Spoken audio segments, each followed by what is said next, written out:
How am I going to say to people vote ANC when I know very well that the branch of ANC in this constituency is led by a criminal? Beginning of 2020, we met 350 leaders of the ANC in Durban. We're talking about the ANC. So I make a presentation about the ANC, what the ANC is, what it stands for, and all that.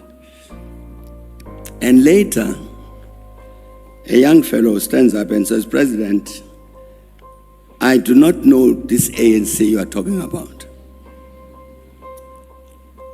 Because I joined a faction of the ANC. It's a faction recruited me, identified itself as a faction. That's the ANC I know. The ANC I know is an ANC organized in factions. This one you're talking about, I have never heard of it." This was illustrating a point that the ANC had accumulated within its ranks wrong people. Wearing ANC t-shirts, they know how to toy and to sing and dance and all that. But they are not ANC. So the 2017 conference, national conference of the ANC decided the ANC must renew itself, otherwise it will die. That was in December 2017. Nothing happened in terms of that renewal process, nothing. The last conference in 2022 repeats that message. The ANC must renew itself. Nothing has happened so far. But the ANC must renew itself.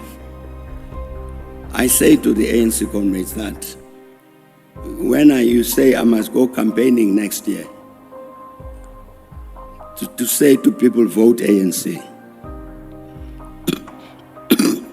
How am I going to do that? To say, vote ANC. When I know very well that the branch of the ANC in this constituency is led by a criminal.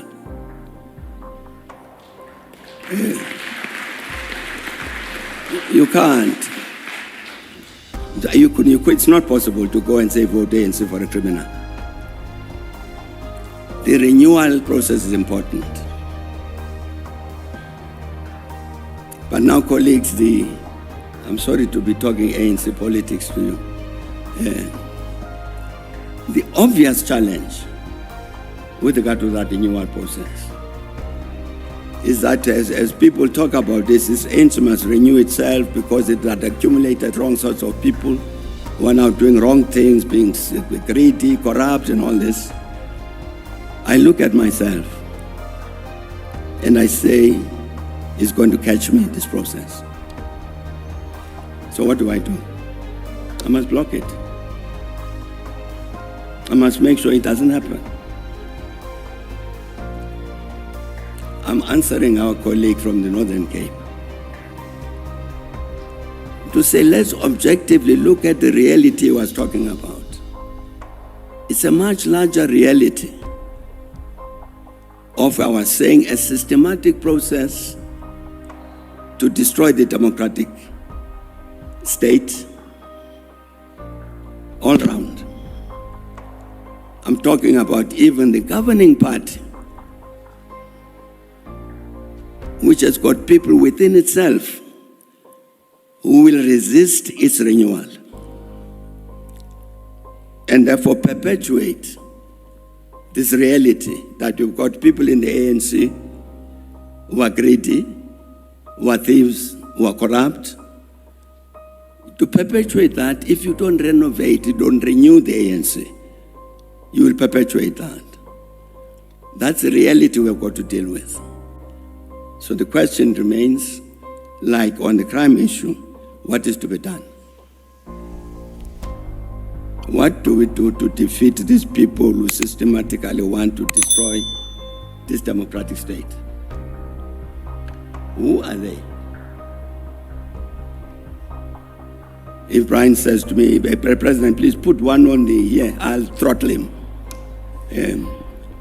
I won't be able to produce that person. I think I've answered all the questions. Thanks.